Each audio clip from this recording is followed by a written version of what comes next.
Hello दोस्तों, स्वागत है आपका अपने YouTube channel only study centre 2.0 में। तो इस वीडियो में हम लोग क्लास ट्वेल्थ फिजिक्स का यहाँ पर most VVI top 50 objective question देखने वाले हैं, जो कि कल आपके एग्जाम में पूछा जाएगा।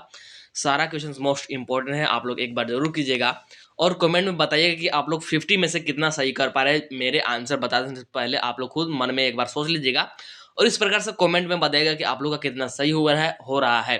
ठीक है, क्वेश्चंस आ रहा है तब भी और नहीं आ रहा है तब भी आप लोग पहले आंसर देने का मतलब कि खुद से मन में सोचने का प्रयास कीजिएगा। ठीक है, चलिए वीडियो को स्टार्ट करते हैं। और वीडियो को स्टार्ट करने से पहले हमारे चैनल पर नया है तो चैनल को सब्सक्राइब करके जरूर रख लीजिएगा। आपको रेगुलर वीडियो मिलता रहेगा, साथ ही आंसर के भी सबसे पहले आपको इसी चैनल पर मिलेगा। चलिए वीडियो को स्टार्ट करते हैं और उससे पहले वीडियो को शेयर वगैरह भी कर दीजिएगा अपने दोस्तों के पास। वीडियो इंपॉर्टेंट होने वाला है और अभी आपको एक आध और वीडियो मिलेंगे ऑब्जेक्टिव के, और इसके बाद मैं आपको सब्जेक्टिव में बता दूंगा, टॉपिक बता दूंगा कि क्या क्या आपको पढ़ना है 1 मार्क्स 3 मार्क्स और 5 मार्क्स वाले क्वेश्चन में, उसी में से आपका सारा आ जाएगा।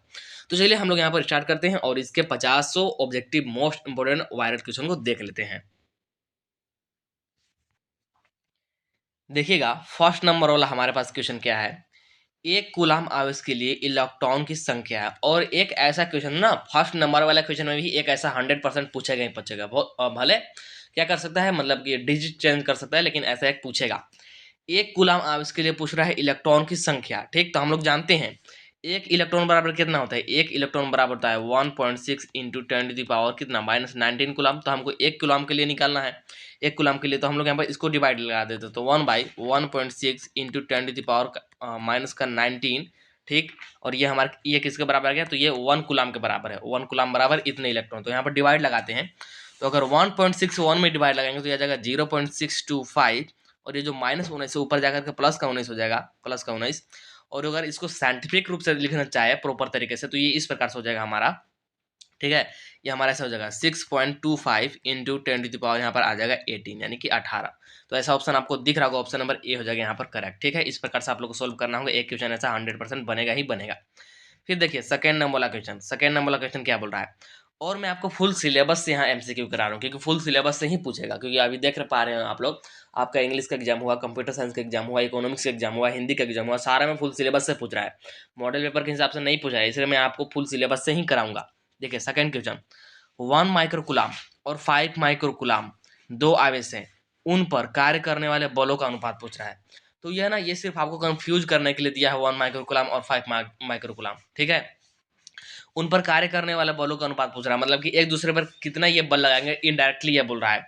तो कोई भी है ना आवेश, तो एक दूसरे पर बराबर ही बल लगाते हैं, एक दूसरे पर बराबर ही बल लगाते हैं, इसलिए ऑप्शन नंबर आपका यहाँ पर बी करेक्ट होगा, यानी कि 1:1। कुछ भी सोल्व करने में कि हाँ कुछ भी सोल्व वगैरह यहाँ पर करने की जरूरत आपको है नहीं, डायरेक्ट यहाँ पर आपका ऑप्शन नंबर बी हो जाएगा करेक्ट। ध्यान दीजिएगा, दोनों बराबर बल लगाते हैं, सिर्फ ये छोटा सा कॉन्सेप्ट है। अदरवाइज आप लोग सोचने लगेंगे कि यहाँ पर 1 माइक्रोकुलाम दिया है, 5 माइक्रोकुलाम दिया है, तो कुछ यहाँ पर फॉर्मूला लगेगा, इसको सोल्व करेंगे, ऐसा कुछ नहीं है। ये सिर्फ कंफ्यूज करने के लिए ही दिया है। ठीक है, आपको सिंपल सा यहाँ पर अगर कॉन्सेप्ट पता है तो इजीली आप लोग कर पाएंगे। फिर देखिएगा थर्ड नंबर वाला क्वेश्चन क्या बोल रहा है, क्षमता सी के 3 संधारित्र श्रृंखला क्रम में जोड़े जाते हैं तब समतुल्य संधारित्र होगा। तो श्रृंखला क्रम सीरीज में जोड़ा, तो सीरीज के लिए हमारे पास फॉर्मूला क्या होता है, 1/1/c बराबर होता है 1/c1 प्लस में 1/c2 प्लस में 1/c3। क्योंकि हमारे पास यहाँ क्या है, 3 है ना, क्षमता सी के 3 संधारित्र बोल रहा है, इसलिए हम लोगों ने यहाँ पर सिर्फ 3 तक लिया। तो 1/c बराबर क्या आ जाएगा, 1/c बराबर 1/c plus 1/c plus 1/c। ठीक, यहाँ पर मैं एस लिख देता हूँ, एस फॉर सीरीज। ठीक है, यहाँ पर ही एस लिख देता हूँ, एस फॉर क्या है, सीरीज। और इसने क्षमता सी बोला, मतलब कि सभी का यहाँ C1 C2 C3 का वैल्यू कितना है, सी है। ठीक, तो 1/CS यानी कि सीरीज कितने निकल का जाएगा, तो सी नीचे हो जाएगा हमारा एलसीएम और ऊपर जुड़ करके यह जाएगा 3। ठीक, अभी हमारा ये राइट आंसर नहीं होगा, इसको हमको निकालना है सीरीज, तो इसको उलट देंगे, यानी कि ऐसा आ जाएगा हमारे पास, बोल सकते हैं। देखिएगा सी एस बराबर आ जाएगा हमारे पास क्या था, 3/c था, यानी कि C/3 आ जाएगा, C/3। तो ऑप्शन नंबर यहाँ पर आपका सी करेक्ट हो जाएगा। ठीक है, इसके बाद देखिएगा फोर्थ नंबर वाला क्वेश्चन क्या बोल रहा है। अच्छा, इंग्लिश मीडियम में मैं तो पढ़ना ही भूल गया, कोई बात नहीं, इंग्लिश मीडियम में ही पढ़ूंगा। यहाँ पर दोनों मीडियम वाले स्टूडेंट के लिए है, ठीक ना, दोनों मीडियम वाले स्टूडेंट के लिए है, मैं थोड़ा सा भूल गया था। तो इसके बाद चलिए यहाँ पर 4 नंबर वाला पढ़ लेते हैं, क्या बोल रहा है। If a hollow spherical conductor be charged positively, then the electric potential inside it will be। Hindi में भी देख लेते हैं। यदि एक खोखले गोलाकार चालक को धनात्मक रूप से आवेशित किया जाता है तो तो उसके अंदर विद्युत विभव मतलब क्या है हमारे पास कोई यहाँ पर, मैं यहाँ पर बनाता हूँ फिगर, समझिएगा 1 मिनट। ये मान लीजिए हमारे पास एक खोखला गोला यानी कि स्फेरिकल सेल है। क्या है? स्फेरिकल सेल है। और मान लीजिए ये पॉजिटिव चार्ज से क्या है, यूनिफॉर्मली चार्ज है। ठीक, यूनिफॉर्मली चार्ज है। तो क्या पूरा है इसके अंदर मतलब इस गोले के मतलब इस स्फेरिकल सेल के इन साइड में विद्युत विभव यानी कि इलेक्ट्रिक पोटेंशियल पूछ रहा है। तो इलेक्ट्रिक पोटेंशियल कितना होता है? भी होता है यहाँ पर कांस्टेंट। क्या होता है? कांस्टेंट होता है। और ये क्या होता है? ये पॉजिटिव भी होता है। ठीक ना, कांस्टेंट होगा और पॉजिटिव होगा। अगर विद्युत क्षेत्र पूछा तो वो जीरो हो जाता है, लेकिन यहाँ पर विभव पूछा है मतलब कि पोटेंशियल पूछा है, इसलिए राइट आंसर क्या जाएगा कि कांस्टेंट और धनात्मक। तो ऑप्शन नंबर बी हो जाएगा करेक्ट, यानी कि धनात्मक और समान। तो यहाँ पर इंग्लिश में आपको दिख रहा होगा पॉजिटिव एंड यूनिफॉर्म, यानी कि ऑप्शन नंबर बी हो जाएगा करेक्ट। ठीक है, इसके बाद आ जाते हैं 5 नंबर वाला क्वेश्चन पर। क्या बोल रहा है? The the VI graph for a conductor makes an angle 0 with V axis. Here V denotes the voltage and I denotes current. The resistance of conductor is given by. समझिएगा, थोड़ा सा concept वाला है, अभी हिंदी में पहले पढ़ देते हैं। कंडक्टर के लिए VI ग्राफ V अक्ष के साथ एक कोण बनाता है। यहाँ V वोल्टेज को दर्शाता है, मतलब कि V क्या है? तो V है वोल्टेज। ठीक है। I धारा को दर्शाता है, मतलब कि I क्या है? तो करंट है, दर्शाता है। कंडक्टर का प्रतिरोध इस प्रकार दिया जाता है, मतलब कि हमको रेजिस्टेंस निकालना है। तो यहाँ पर इसको हम लोग ग्राफ से समझेंगे। मान लीजिए हमारे पास ग्राफ है। ठीक, तो हमारे पास जो एक्स एक्सिस है, एक्स एक्सिस के पास क्या होता है? इसके पास होता है हमारा क्या, यहाँ पर एक्स एक्सिस के पास। तो एक्स एक्सिस के पास यहाँ पर हमको भी और आई लेना है ना। तो एक्स एक्सिस में हम लोग क्या ले लेंगे? यहाँ पर एक्स एक्सिस में हम लोग क्या ले लेंगे? तो एक्स एक्सिस में हम लोग यहाँ पर ले लेते हैं आई को ले लेते हैं ना, धारा को इधर ले लेते हैं और इधर ले लेते हैं वोल्टेज को। ठीक, धारा को इधर ले लेते हैं और इधर ले लेते हैं वोल्टेज को। क्या बोल रहा है कि जो भी है, भी अक्ष के साथ कितना बनाता है? मान लीजिए कोई कोण बनाता है, तो हम लोग इसको थीटा कोण मान लेते हैं। ठीक, इससे थीटा कोण बना रहा है और पूरा होता है हमारा ये 90 डिग्री। ये पूरा हमारा 90 डिग्री होता है। तो ये बच कितना जाएगा? इतना। तो इतना हमारा बच जाएगा 90 माइनस थीटा। ठीक, क्योंकि ये वाला थीटा और पूरा होता है 90, तो 90 माइनस थीटा ये वाला हमारा बच जाएगा। और हम लोग जानते हैं, क्या जानते हैं कि हम लोग जानते हैं V बराबर आई आर होता है। V बराबर आई आर जानते हैं, तो R बराबर क्या जाएगा? R बराबर V अपॉन आई आ जाएगा, V अपॉन आई। ठीक, और V अपॉन आई हमको ग्राफ से कैसे मिलेगा? अगर tan थीटा निकालते हैं, अगर tan थीटा निकालेंगे तो tan थीटा क्या होता है? लंब बटे आधार। ठीक, यानी कि परपेंडिकुलर बाई बेस होता है। ठीक, तो उस हिसाब से हम लोग यहाँ पर निकाल पाएंगे V बाई आई। तो चलिए हम लोग वही करेंगे। यहाँ पर इसको थोड़ा सा बैक करते हैं और इसके बाद में आपको यहाँ पर कराता हूँ। तो निकालेंगे tan थीटा, और यहाँ पर tan थीटा का जगह पर क्या है? थीटा का जगह पर है 90 माइनस थीटा। थीटा का जगह पर ही है 90 माइनस थीटा, और ये किसके बराबर आ जाएगा? तो ये हमारा आ जाएगा V बाई आई के बराबर। और tan 90 माइनस थीटा क्या होता है? कोट थीटा होता है, कोट थीटा। और कोट थीटा और V बाई आर को हम लोग क्या बोलते हैं?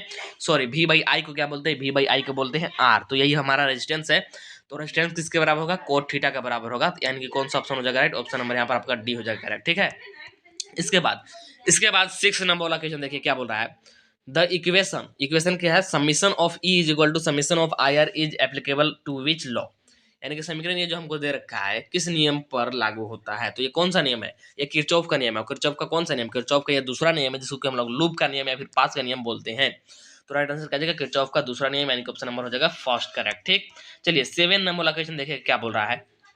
7 नंबर वाला question, the balancing length of a potentiometer is at 120 centimeter on shunting the cell with a resistance of 4 ohms.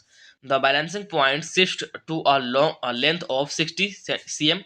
Then find the internal resistance. क्या बोल रहा है? इंटरनल रेजिस्टेंस फाइंड करना, मतलब कि स्मॉल और जिसको हम लोग डिनोट करते हैं। ठीक, ऑफ द सेल, यानी कि सेल का इंटरनल रेजिस्टेंस हमको क्या करना है? फाइंड करना है। तो सबसे पहले आपको इसका फॉर्मूला पता होना चाहिए। इंटरनल रेजिस्टेंस यानी कि अगर हिंदी में देखना चाहते हो एक बार हिंदी में पढ़ देते हैं। एक पोटेंशियोमीटर की संतुलन लंबाई 120 सेंटीमीटर पर है। सेल को 4 ओम के प्रतिरोधक से शंट करने पर संतुलन बिंदु 60 सेंटीमीटर की लंबाई में बदल जाता है। तो सेल का आंतरिक प्रतिरोध ज्ञात कीजिए। तो समझिएगा कैसे करेंगे।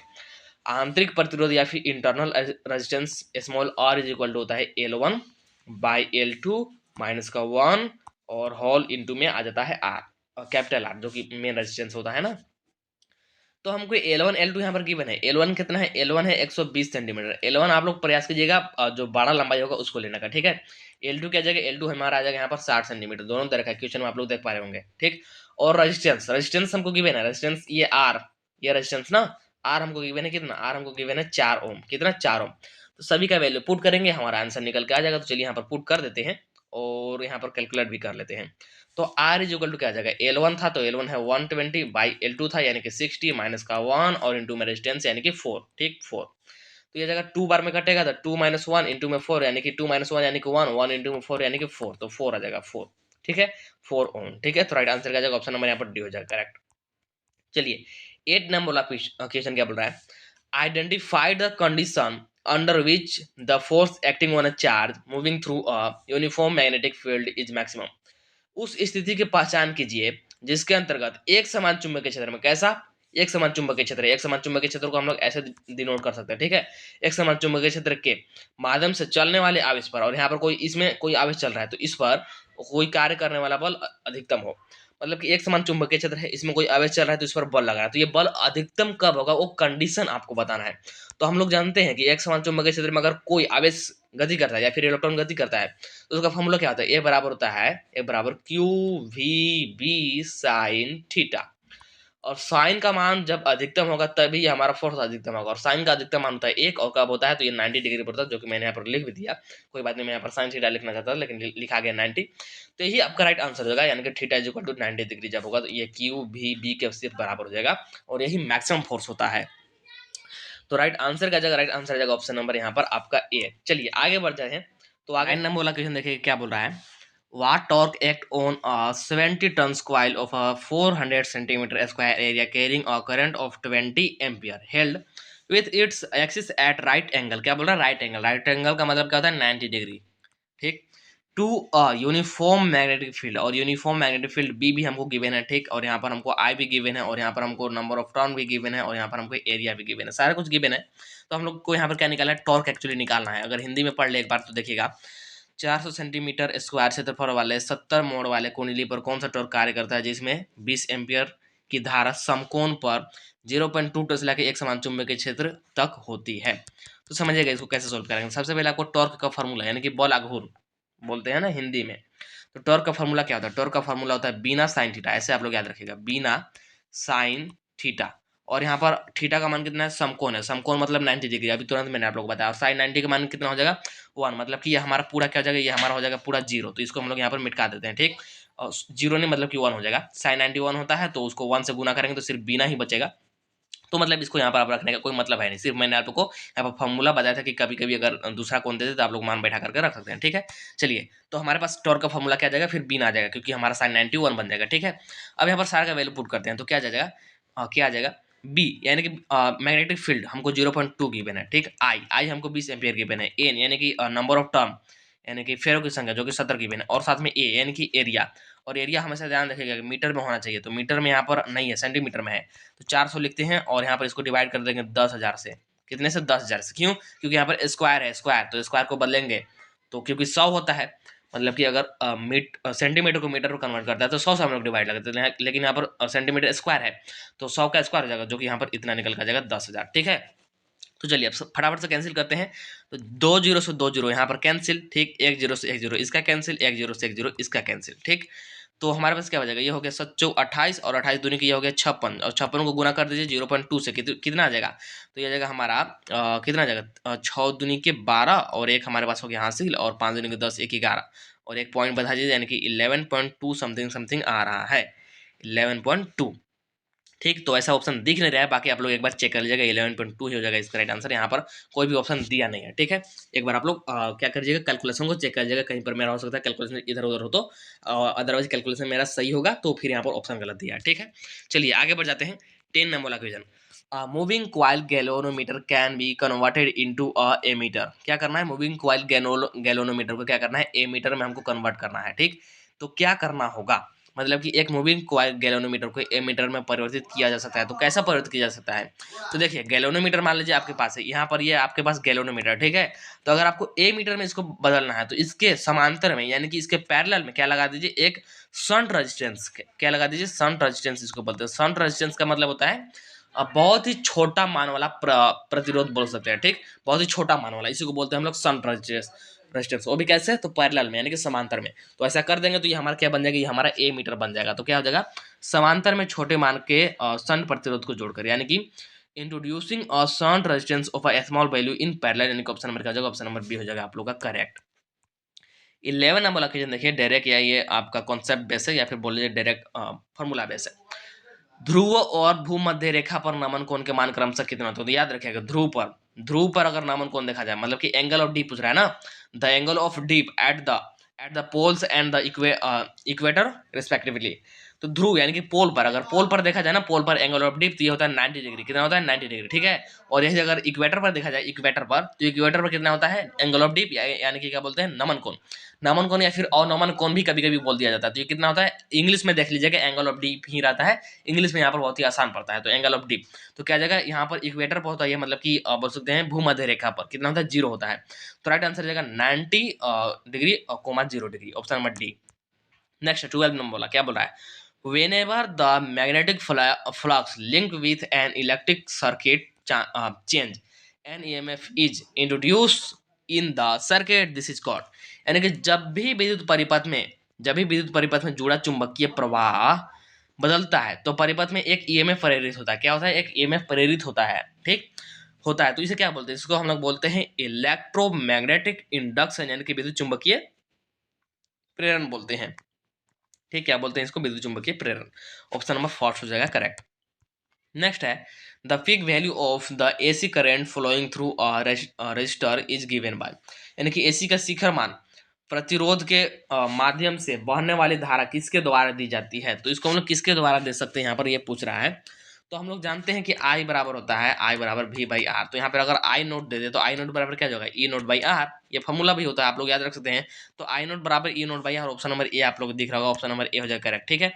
नेक्स्ट क्वेश्चन 14 नंबर बोला कि energy dissipates in LCR circuit in. यानी कि एलसीआर जो हमारा सर्किट है, यानी कि एलसीआर जो बोल सकते हैं सर्किट है, इसमें कौन, मतलब कि एल सी आर, इन तीनों में से कौन सा एनर्जी मतलब खत्म करता है, एनर्जी को वेस्ट करता है उष्मा के रूप में, ऐसा बोल सकते हैं। अगर हिंदी में देख ले, एलसीआर परिपथ में ऊर्जा का क्षय होता है, तो किसके द्वारा होता है एलसीआर परिपथ में ऊर्जा का क्षय? तो एल हमारा नहीं करता है, ठीक, सी भी नहीं करता है। तो ऑप्शन नंबर सिर्फ और सिर्फ यहाँ पर क्या होगा? ऑप्शन नंबर सिर्फ और सिर्फ होगा आर, ठीक, रेजिस्टेंस। क्योंकि रेजिस्टेंस ना गर्म हो जाता है और गर्म होकर यहाँ पर वो ऐसा करता है। तो ऑप्शन नंबर यहाँ पर हो जाएगा सी करेक्ट, ठीक है। चलिए नेक्स्ट पर आ जाते हैं। नेक्स्ट पर क्या बोल रहा है? 15 नंबर बोला कि और ट्रांसफार्मर इज एम्प्लॉयड टू। एक ट्रांसफार्मर किसके लिए नियोजित होता है? मतलब कि ट्रांसफार्मर का हम लोग यूज कैसे करते हैं? क्या यहाँ पर आपको दिया गया कि कन्वर्ट एसी टू डीसी, मतलब कि एसी को डीसी में बदल दें? बिल्कुल नहीं। Convert DC to AC? बिल्कुल नहीं। Obtain a suitable AC voltage? बिल्कुल सही बात है, ऑप्शन नंबर सी जो करेक्ट, यानी कि एक उपयुक्त एसी प्राप्त करने के लिए वोल्टेज, ठीक है। तो ऑप्शन नंबर यहाँ पर सी हो जाएगा करेक्ट, ठीक है। 15 नंबर लोकेशन का। इसके बाद 16 नंबर लोकेशन क्या बोल रहा है? What is the velocity of electromagnetic wave in free space. यानी कि मुक्त अंतरिक्ष में विद्युत चुंबकीय तरंग का वेग। मुक्त अंतरिक्ष यानी कि निर्वात बोल लीजिए ना, निर्वात बोल लीजिए। निर्वात में पूछ रहा है विद्युत चुंबकीय तरंग का वेग पूछ रहा हो, वेग। तो यहाँ पर एक्चुअली ये फॉर्मूला पूछ रहा है। तो इसका फॉर्मूला क्या होता है? इसका फॉर्मूला होता है हमारे पास विद्युत चुंबकीय क्या बोल सकते हैं? तरंग। ये होता है हमारे पास v इज इक्वल टू, बोल सकते हैं भी बोल लीजिए, या फिर यहाँ पर इसने सी दे रखा है, सेम ही बात हो जाएगा ना। तो ये होता है 1 बाई अंडर रूट में म्यू नॉट और इप्सिलॉन नॉट। म्यू नॉट बोल सकते हैं, इप्सिलॉन नॉट, यानी कि ऑप्शन नंबर यहाँ पर हो जाएगा ए करेक्ट, ए। और इसको सी के बराबर ही कभी कभी दिखा देते हैं, ठीक है ना। और ये लगभग लगभग प्रकाश के वेग के ही बराबर होता है। नेक्स्ट 17 नंबर क्वेश्चन क्या बोल रहा है? Which of the following is used to investigate the structure of solid। यानी कि ठोस पदार्थों की संरचना की जांच के लिए किसका उपयोग करते हैं? तो एक्सरे का। जैसे अगर किसी का हाथ पैर टूट जाए तो देखते हैं ना, एक्सरे कराते हैं। एक्सरे क्योंकि जो हमारा हड्डी है तो एक प्रकार से ठोस ही तो है, तो उसका जांच के लिए हम लोग एक्सरे का उपयोग करते हैं, ऐसे आप लोग समझ सकते हैं। तो ऑप्शन नंबर सी हो जाएगा, ठीक है। 18 नंबर बोल रहा है the angle of incidence corresponding to angle of refraction 90 degree is called edge. यानी कि अपवर्तन 90 डिग्री के कोण के अनुरूप घटना के कोण को क्या कहते हैं? तो इसको बोलते हैं हम लोग क्रिटिकल एंगल। क्या बोलते हैं? क्रिटिकल एंगल, यानी कि ऑप्शन नंबर डी हो जाएगा। क्रिटिकल एंगल को हिंदी में क्या बोलते हैं? हिंदी में बोलते हैं क्रांतिक कोण। क्या बोलते हैं? क्रांतिक कोण, ठीक है। 19 नंबर बोल रहा है the lens formula is given by. यानी कि लेंस फार्मूला इनडायरेक्टली पूछ रहा है, मतलब कि लेंस फार्मूला क्या होता है? तो लेंस फार्मूला याद रखेगा। लेंस फार्मूला होता है 1/f is equal to 1/v minus 1/u। ये होता है हमारा लेंस फार्मूला, ठीक। तो इस प्रकार से ऑप्शन नंबर आपका सी करेक्ट होगा। अगर आपसे मिरर फार्मूला पूछ दे, दर्पण सूत्र पूछ दे, तो ये होता है 1/a बराबर 1/v प्लस में 1/u। सिर्फ इतना सा ही अंतर है मिरर और लेंस में। अगर मिरर फार्मूला पूछे तो यहाँ पर प्लस होता है, अगर यहाँ पर लेंस फार्मूला पूछ दे तो यहाँ पर होता है माइनस। याद रखेगा। तो ऑप्शन नंबर यहाँ पर हो जाएगा सी करेक्ट इस क्वेश्चन के अकॉर्डिंग। नेक्स्ट है 20 नंबर बोला, if the any number of lenses thin lenses in contact of focal length f1 f2 then effective focal length पूछ रहा है ना, of their combination is given. भाई वो भी उनका कॉम्बिनेशन से, मतलब कि उनको एक प्रकार से बस संयुक्त कर देंगे तब। यदि फोकल लंबाई f1 f2 के संपर्क में पतले लेंस की कोई कोई संख्या है, फिर उनके संयोजन की समतुल्य क्या बोल रहा है, फोकल लंबाई किसके द्वारा दी गई। मान लीजिए हमारे पास दो तीन लेंस है, मान लीजिए एक ये है, अच्छा से थोड़ा सा बनाते हैं। मान लीजिए एक हमारे पास ये है और एक इसके जस्ट बगल में है, ठीक, इस प्रकार से मतलब है। और इनको संयुक्त रूप से क्या करना है, मतलब कि इसका f1 है, इसका f2 है, इसका f3 है, तो संयुक्त रूप से इन लोग का क्या आ जाएगा फोकल लेंथ। तो सभी को जोड़ते हैं, 1/f बराबर देता है 1/f1 प्लस में 1/f2, सॉरी यहाँ पे होगा 1 में f2, ठीक इस प्रकार से जोड़ते जाते हैं जितने भी होंगे। तो ऑप्शन नंबर यहाँ पर कौन सा राइट होगा, ऑप्शन नंबर आपका फर्स्ट करेक्ट हो जाएगा 20 नंबर वाले क्वेश्चन का। ठीक, चलिए 21 क्या बोल रहा है, the angle of deviation depend on, यानी कि विचलन का कोण निर्भर करता है। विचलन का कोण किस पर निर्भर करता है, तो विचलन का कोण का फॉर्मूला देखें ना, तो डेल्टा इज इक्वल टू बोल सकते हैं, delta is equal to I1 plus में I2 और माइनस का होता है R1 प्लस में R2, इस प्रकार का होता है। तो अपवर्तन के कोण पर भी निर्भर करता है, घटना के कोण पर भी निर्भर करता है, दोनों पर करता है ना। तो ऑप्शन नंबर आपका सी हो जाए करेक्ट, यानी कि ए और बी दोनों। 22 देखिएगा, अ double slit interference experiment is carried out in air and the entire arrangement is dipped in water, the fringe width, क्या पूरा fringe width पूछ रहा है ना, हिंदी में अगर पढ़ते हैं, हवा में एक डबल स्लिट विवर्तन प्रयोग किया जाता है और पूरी प्रायोगिक व्यवस्था को पानी में डुबाया जाता है। फिर इसको कहाँ ले गए, पहले तो प्रयोग किया हम लोग हवा में, फिर इसको उठा करके पानी में ले गए, तो फ्रिंज की चौड़ाई क्या होगा, यानी कि फ्रिंज विड्थ क्या हो जाएगा, बढ़ेगा घटेगा अपरिवर्तित होगा। तो राइट आंसर क्या जाएगा, हम लोग जानते हैं फ्रिंज विड्थ को हम लोग किससे डिनोट करते हैं, फॉर्मूला आप लोग समझिएगा। फ्रिंज विड्थ को हम लोग डिनोट करते हैं बीटा से, और बीटा इज इक्वल टू होता है lambda capital D by small D. ठीक है, तो मान लीजिए ये हम लोग किए हवा में, ये हम लोग हवा में किए, और इसके बाद इसको हमको कहाँ उठा कर ले जाना है, इसको उठा कर ले जाना है हमको पानी में। तो मान लीजिए वहां पर हमका फ्रिंज हमारा फ्रिंज लेंस होता है बोल देते हैं बीटा डैश, और ये जगह हमारा लेमडा डैश और D by small D. D मतलब कि कैपिटल डी और स्मॉल डी चेंज नहीं होंगे, सिर्फ लेमडा चेंज होगा, जो कि लेमडा वाटर के लिए और एयर के लिए अलग होता है, एयर के लिए ज्यादा होता है और जो वाटर है उसके लिए कम होता है। मतलब कि वाटर में जाने के बाद ऑब्वियसली इसका मान कम है, तो ऑब्वियसली घट जाएगा, यानी कि डिक्रीज होगा। तो ऑप्शन नंबर यहाँ पे हो जाएगा बी करेक्ट, यानी कि घटता है, यानी कि डिक्रीज होता है। फिर 23 बोल रहा है, the wave front due to a source situated at infinite is, और अगर आप लोग थोड़ा सा यहाँ पर धुंधला धुंधला दिख रहा होगा तो क्या करिएगा, वीडियो क्वालिटी को इंक्रीज कर लीजिएगा, आपको फुल एचडी में दिखेगा। ठीक है, मैं यहाँ से आपको फुल एचडी में दे रहा हूँ, देखिएगा।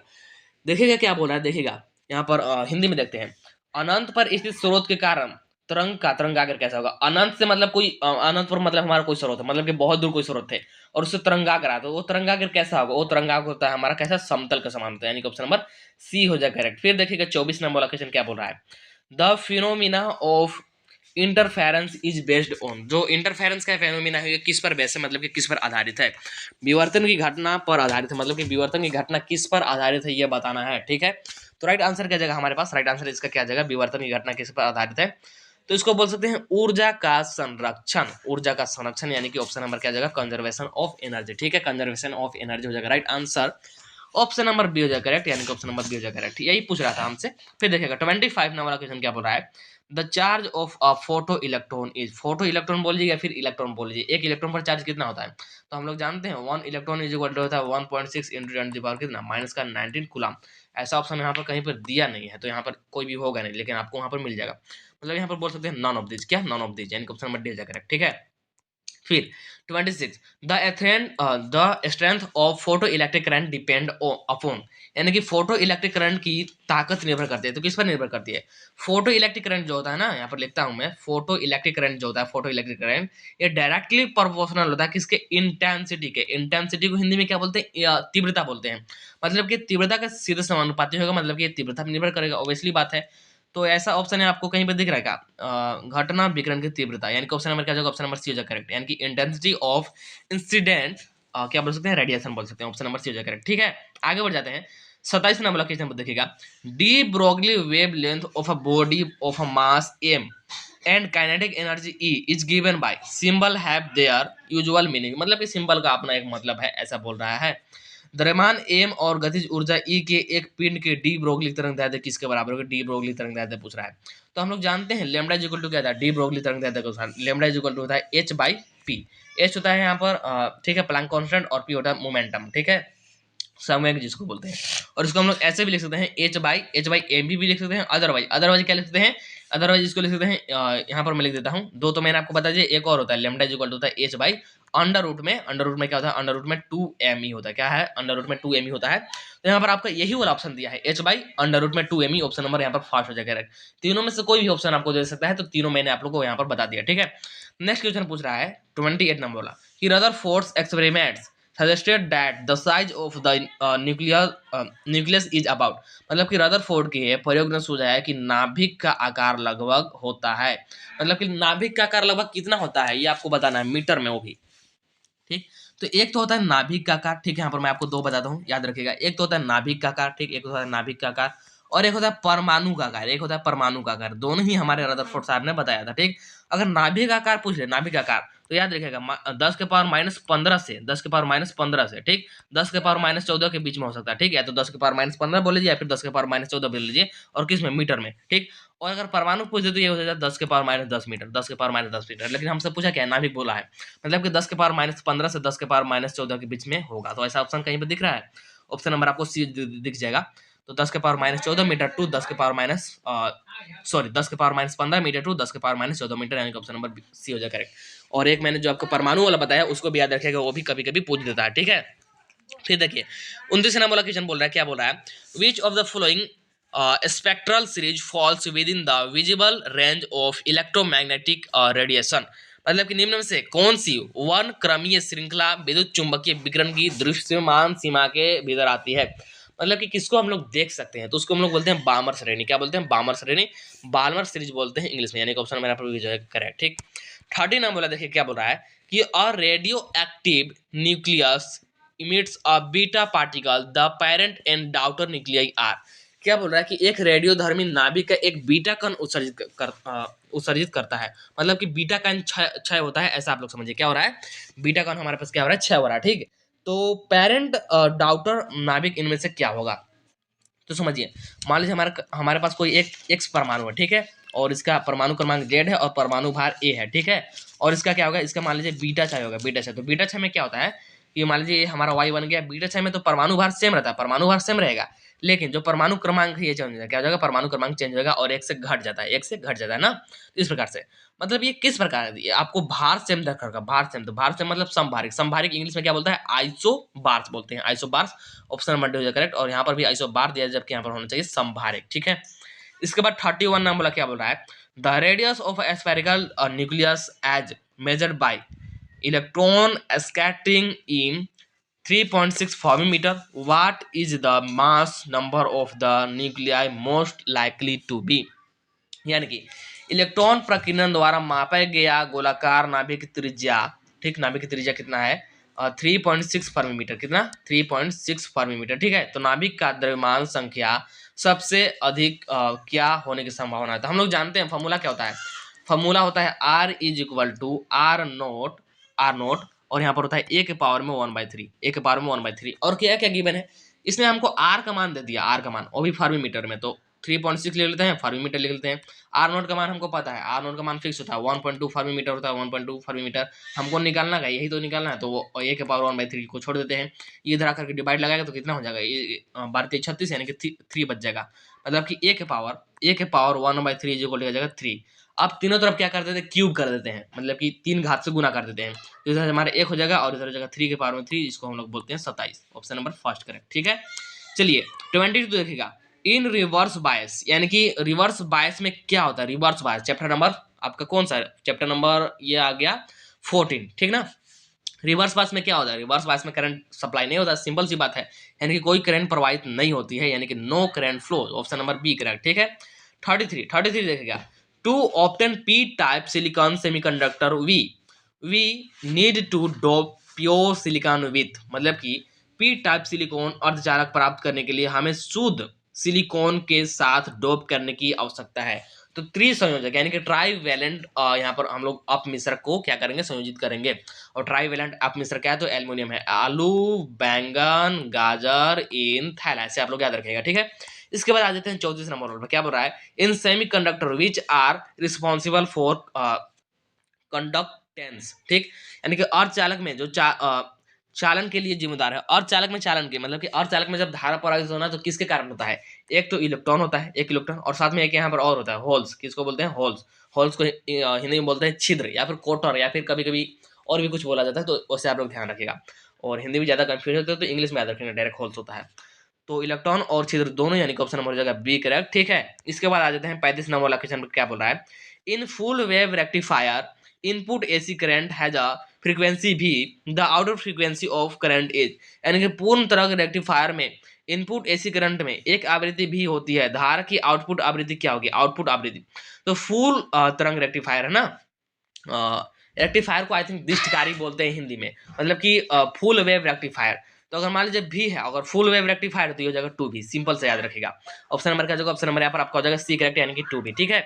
इसके बाद आगे बढ़ते हैं, तो आगे देखिएगा, आगे यहाँ पर आपका 26 है, लेकिन यहाँ पर नंबरिंग थोड़ा सा इधर उधर है, लेकिन आप लोग ये समझिएगा 26 नंबर वाला क्वेश्चन है, ठीक, 26 नंबर वाला। देखिए, विद्युत की तीव्रता के लिए इकाई है, यानी कि the unit of electric intensity. Electric intensity का क्या बताना है, आप लोगों को यूनिट बताना है। तो क्या होता है, एक तो होता है हमारा न्यूटन पर कूलम, और या में बोल सकते हैं वोल्ट पर मीटर, या तो न्यूटन पर कूलम दिख जाए या फिर वोल्ट पर मीटर दिख जाए, ठीक। और न्यूटन पर जो कूलम होता है यह होता है एसआई यूनिट। अगर एसआई यूनिट पूछा ना तो सिर्फ यही बताता है, लेकिन एसआई यूनिट नहीं पूछा, सिर्फ यूनिट पूछा तो दोनों में से कोई बता सकते हैं, लेकिन दोनों में से एक ही ऑप्शन आपको देगा, जो कि यहाँ पर ऑप्शन नंबर बी में आपको दिख रहा होगा, वोल्ट पर मीटर, ठीक है। इसके बाद आ जाते हैं नेक्स्ट, जो कि है 27 नंबर वाला, कि किसी आवेशित गोलीय कवच के आंतरिक बिंदु पर विभव का मान होता है। तो वही वाला ये क्वेश्चन आई थिंक रिपीट हो रहा है। मान लीजिए हमारे पास क्या है, स्फेरिकल सेल है, और यहाँ पर इंग्लिश में थोड़ा सा पढ़ते हैं ना, क्या बोल रहा है देखिएगा, just a second. The electric potential, क्या पूछ रहा है, electric potential at a point inside a charge spherical. हमारे पास क्या है, एक चार्ज स्फेरिकल है और यूनिफॉर्मली चार्ज है, और भी पॉजिटिव चार्ज है, ऐसा आप लोग ध्यान रखिए। तो इनसाइड में, इसके इनसाइड में क्या बताना है हमको, इलेक्ट्रिक पोटेंशियल बताना है। तो ये क्या होता है, इलेक्ट्रिक पोटेंशियल भी इज इक्वल टू क्या था, कांस्टेंट। क्या होता है, कांस्टेंट, मैंने ऊपर बताया था, ये क्वेश्चन आई थिंक रिपीट हो रहा है। तो राइट आंसर क्या जाएगा, राइट आंसर जाएगा, और रिपीट नहीं हो रहा बल्कि यहाँ पर सिर्फ स्थिर बोला, वहां पर धनात्मक और ऐसे स्थिर करके था, तो यहाँ पर राइट आंसर क्या जाएगा, ऑप्शन नंबर यहाँ पर सेकंड जाएगा, ठीक। चलिए 3 नंबर का क्वेश्चन, विद्युत क्षेत्र, विद्युत क्षेत्र इतना गिवन है, ठीक, मतलब कि ई गिवन है, में एक आवेशित कण का अपवाह वेग, मतलब कि डायरेक्टिव वेलोसिटी, और इतना है, तो कण की गतिशीलता का मान, और charge particle has directive velocity 8.4 into 10 to the power minus का 4 मीटर पर second in electric field. Electric field हमको गिवन है E is equal to 2.1 into 10 to the power कितना, माइनस का 10 वोल्ट पर मीटर या फिर न्यूटन पर कूलम, ठीक, इतना है। तो क्या बोल रहा है, इट्स मोबिलिटी, मोबिलिटी निकालना है, मोबिलिटी को बोलते हैं गतिशीलता। गतिशीलता का फॉर्मूला क्या था, मैंने आप लोग बताया, म्यू इज इक्वल टू होता है, म्यू इज इक्वल टू क्या होता है, एक मिनट, हाँ, वीडी बाई होता है, वीडी बाई ई होता है, मतलब कि drift velocity by electric field. तो ड्रिफ्ट वेलोसिटी कितना गिवन है, ये क्या है, ये हमारा है विद्युत क्षेत्र, ये हमको विद्युत क्षेत्र गिवन है, तो इसको नीचे लिख देते हैं, तो 2.1 इंटू 10 टू द पावर में कितना है, माइनस का 10 है। ऊपर में हमारा क्या जगह वीडी यानी कि डायरेक्ट वेलोसिटी, जो कि 8.4 into 10 to the power minus का 4 है। और अगर देखा जाए तो इससे ये 4 बार में कैंसिल हो रहा है, और ये ऊपर जाकर के प्लस का 10 होगा, और माइनस का 4 यानी कि प्लस का 6 हो जाएगा, यानी कि 4 गुने 10 के पावर प्लस का 6। तो ऐसा ऑप्शन कहीं पर दिख रहा है क्या, ऑप्शन नंबर बी करेक्ट, यानी कि 4 गुने 10 के पावर 6 मीटर स्क्वायर पर volt second, option number B correct. चलिए इसके बाद 39 नंबर वाला क्वेश्चन देखिएगा, किरचॉफ का पास नियम निम्न में से किस राशि के संरक्षण के नियम की सीधी परिणति है, मतलब कि डायरेक्टली बोल सकते हैं प्रोपोर्शनल। इंग्लिश में देखिए, Kirchhoff rule is directly consequence बोल लीजिए, प्रोपोर्शनल बोल लीजिए, of law of conservation is. तो यहाँ पर क्या बोल रहा है, किरचॉफ का पास नियम क्या था, सेकंड नियम। तो सेकंड नियम किस पर होता है, लॉ ऑफ कंजर्वेशन ऑफ क्या, एनर्जी, यानी कि कौन सा ऑप्शन हो जाएगा, यहाँ पर ऑप्शन दिया होगा एनर्जी, यानी कि ऑप्शन नंबर यहाँ पर हो जाएगा आप लोग का डी करेक्ट, ठीक है। फिर देखिए यहाँ पर आपका आई थिंक ये 40 नंबर वाला क्वेश्चन आ गया, 40। किसी चालक के लिए निम्नलिखित में से कौन सा संबंध सही है चालक के लिए, तो हम लोग जानते हैं चालक के लिए जे इक्वल क्या होता है, जे होता है हमारा धारा घनत्व, धारा घनत्व होता है सिग्मा, और यहाँ पर होता है विद्युत क्षेत्र, सिग्मा विद्युत क्षेत्र। ऑप्शन नंबर आपको सी में दिख रहा होगा, ऑप्शन नंबर सी करेक्ट, ठीक है। और ये 5 नंबर में प्रूफ करने के लिए दिया जाता है, ठीक है। इसके बाद चलिए आ जाते हैं 6 नंबर वाला क्वेश्चन पर। क्या बोल रहा है, एम्पियर का परिपथीय नियम इस प्रकार दिया जाता है। एम्पियर का परिपथीय नियम ये भी प्रूव करने के लिए दिया जाता है। एम्पियर का परिपथीय नियम क्या होता है, रैखिक समाकलन, यानी कि बोल सकते हैं इसको क्या बोलते हैं, लीनियर इंटीग्रेशन, ठीक। और ये होता है B B vector dot DL vector किसके बराबर होता है, ये होता है म्यू नॉट आई के, म्यू नॉट आई के, ठीक है। तो यहाँ पर आपको ऑप्शन नंबर कौन सा दिख रहा होगा, ऑप्शन नंबर आपको बी दिख रहा होगा, ऑप्शन नंबर बी, यहाँ पर ऑप्शन नंबर बी हो जाएगा, ठीक है। चलिए नेक्स्ट बोल रहा है, नेक्स्ट देखिएगा, नेक्स्ट 7 वाला क्वेश्चन क्या बोल रहा है, एक प्रोटॉन 10 टेस्ला के एक समान चुंबकीय क्षेत्र की लंबवत दिशा में 2×10⁷ मीटर पर सेकेंड के वेग से प्रवेश करता है। प्रोटॉन पर क्रियाशील चुंबकीय बल का मान, एक इलेक्ट्रॉन का हमको आवेश गिवन है, मतलब कि बल का मान निकालना है। अगर इंग्लिश में देख लें, a proton enters a uniform magnetic field of 10 Tesla with velocity इतना है, एट राइट एंगल मतलब कि 90 degree to the point the magnetic force acting on a proton is, और चार्ज ऑन अ प्रोटॉन हमको यहाँ पर गिवन है। तो समझिएगा कैसे निकालेंगे। इसके लिए सबसे पहले फार्मूला क्या होता है, फोर्स का फार्मूला, तो वही वाला जगह एफ इज इक्वल टू कहता है, एफ इज इक्वल टू था क्यू भी बी साइन थीटा, और यहाँ पर बोल दिया इसने राइट एंगल है, मतलब कि 90 डिग्री वाला कौन है, तो साइन 90 कितना होता है, 1 होता है। तो साइन 90 का फिर यहाँ पर कोई मतलब निकल के आएगा नहीं, क्योंकि 1 तो 1 से मल्टीप्लाई करेंगे तो सिर्फ क्यू भी बी बचेगा, तो सिर्फ क्यू भी बी से हम लोग यहाँ पर निकालेंगे, सिर्फ क्यू भी बी से। तो चलिए यहाँ पर पुट करते हैं, एफ इज इक्वल टू क्या जाएगा, क्यू, क्यू यानी कि आवेश, ठीक। तो आवेश यहाँ पर कितना है एक प्रोटॉन पर, तो 1.6 इंटू 10 कितना माइनस का 19, ठीक। और क्यू फिर भी यहाँ पर वेलोसिटी कितना है देखिएगा, 2×10⁻⁻ माइनस का 17 है, ठीक। क्यू भी और फिर बी कितना है, तो बी है 10 टेस्ला, ठीक। तो मल्टीप्लाई कर दीजिए, तो ये हो जाएगा 10 16, और ये हो जाएगा 16 दूनी के 32, और ये हो जाएगा माइनस का 12, यानी कि एक और इसको दे दो तो 3.2 इंटू 10 क्या देगा माइनस का 11। मैथ वाला स्टूडेंट को सॉल्व करने में बहुत ही मजा आता होगा, ठीक है। तो यहाँ पर राइट आंसर क्या जाएगा, और न्यूटन में आएगा, क्योंकि यहाँ पर फोर्स है तो ऑप्शन मेरा हो जाएगा आप लोग का बी करेक्ट, ठीक है। चलिए नेक्स्ट बोल रहा है 11 नंबर क्वेश्चन, देखिए क्या बोल रहा है, किसी धारा का अल्पांश के लिए r दूरी पर स्थित बिंदु पर चुंबकीय क्षेत्र समानुपाती होता है, अल्पांश के लिए। तो ये आपका ओला नहीं हो गया, इसको क्या बोलते हैं, आई थिंक बायो-सावर्ट के नियम के अनुसार ही हो जाएगा। तो ये होता है 1/r² का समानुपाती, 1/r² का समानुपाती होता है, ठीक है। तो राइट आंसर क्या जाएगा, ऑप्शन नंबर डी। अगर 1/r² है तो ये प्रोपोर्शनल होगा, डायरेक्ट प्रोपोर्शनल, ठीक। और अगर सिर्फ r² है तो यह हो जाएगा यहाँ पर क्या हो जाएगा, इसके मतलब कि इन क्या बोल सकते हैं, इनवर्सली प्रोपोर्शनल, मतलब कि बीजक्रमानुपाती। लेकिन हमसे यहाँ पर पूछा क्या, हमसे पूछा समानुपाती, यानी कि प्रोपोर्शनल, तो प्रोपोर्शनल के लिए 1/r² होगा, ध्यान दीजिएगा ना। फिर है 9वां नंबर वाला क्वेश्चन कि प्रेरण गुणांक का मात्रक है, प्रेरण गुणांक यानी कि इंडक्टेंस का क्या पूछ रहा है, यूनिट पूछ रहा है। तो क्या होता है, हेनरी होता है जी, हेनरी। तो ऑप्शन नंबर क्या होगा, ऑप्शन नंबर यहाँ पर फर्स्ट हो जाएगा, ठीक है। इसके बाद देख लीजिए नेक्स्ट क्वेश्चन क्या बोल रहा है कि किसी ऊंचाई ट्रांसफार्मर में प्राथमिक एवं द्वितीय कुंडली में फेरों की संख्या क्रम से n1 और n2 है, तो यानी कि इन स्टेप ऑफ ट्रांसफार्मर, कैसा transformer, step of transformer, main खेल इसी का है। ये पॉइंट समझ गए तो समझिए कि सारा समझ गए। तो in a step of transformer the number of a turn in the primary and secondary coil are respectively n1 and n2। Then तो स्टेप ऑफ ट्रांसफार्मर है ना, तो स्टेप ऑफ यानी कि ऊंचाई ट्रांसफार्मर में कहता है कि जो N2 होता है ना, N2 इसका ज्यादा होता है, मतलब कि N1 से ज्यादा होता है N2। तो राइट यहाँ पर ध्यान दीजिएगा, मतलब कि जो N2 होता है उसमें फेरों की संख्या ज्यादा होता है, ऐसे आप लोग ध्यान रखिएगा। राइट आंसर का जगह ऑप्शन नंबर यहाँ पर बी हो जाएगा आप लोग का करेक्ट। नेक्स्ट 11 नंबर बहुत सिंपल है कि तारों का टिमटिमाना निम्न में से किसके कारण होता है, तारों का टिमटिमाना निम्न में से किसके कारण, तो ये होता है अपवर्तन के कारण, किसके कारण, अपवर्तन के कारण। सब्जेक्टिव में भी पूछ सकता है, याद रखिएगा। राइट आंसर क्या जाएगा, राइट आंसर जाएगा ऑप्शन नंबर यहाँ पर बी। तो इस वीडियो में इतना ही करते हैं, फिर आपको नेक्स्ट वीडियो दूंगा, उसमें भी आप लोगों को इसी प्रकार से मोस्ट इंपोर्टेंट क्वेश्चंस कराऊंगा, हिंदी और इंग्लिश दोनों में। आप लोग का कितना सही हुआ कमेंट में बताइएगा, कितना आप लोग तैयार हैं एग्जाम देने के लिए, और तैयार नहीं है तो अभी आपको और वीडियो मिलेगा, देख लीजिएगा, और सब्जेक्टिव का भी वीडियो मिलेगा, ठीक है। चलिए इस वीडियो में इतना ही, मिलते हैं नेक्स्ट वीडियो में, तब तक के लिए टाटा बाय बाय।